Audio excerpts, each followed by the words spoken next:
Hi friends, இன்னைக்கு இந்த Maggi தான் மிதுனுக்கு செஞ்சு கொடுக்க போகிறேன். இது நல்லா எரிப்பாக இருக்குமணி மிதுன் சொன்னேன். பாப்பா இன்னைக்கு இது வந்து எரிப்பாக இருக்கான்னு சொன்னு பார்க்கலாம். இன்னைக்கு தான் மேகி செஞ்சு கொடுக்க போகிறேன். வாங்க வீடியோக்குள்ளே. இதில் வந்து கொஞ்சம் கேரட்டு, கொஞ்சம் வெங்காயம் எடுத்து கொஞ்சம் சிக்கன் போட்டுட்டு அந்த நூடுல்ஸு தட்ட வேண்டியதான். போடு,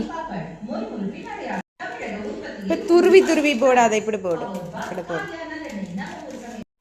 மிதுன் சாப்பாடு கொடுக்கலாம். மேகி ரெடி ஆகிட்டு நல்ல மனமாக இருக்குது. பார்ப்போம் எப்படி இருக்கான்னு. இங்கே சிக்கன் போட்டிருக்கா. சிக்கன் போடலையே, ஆராய்ச்சி பண்ணுது. ஆனால் நான் சிக்கன் போட்டிருக்கேன். சாப்பிடுது என்னதுமா? மஷ்ரூம் இல்லை, சிக்கன். இப்போ நம்ம சாப்பாடு வச்சு கொடுக்கலாம்.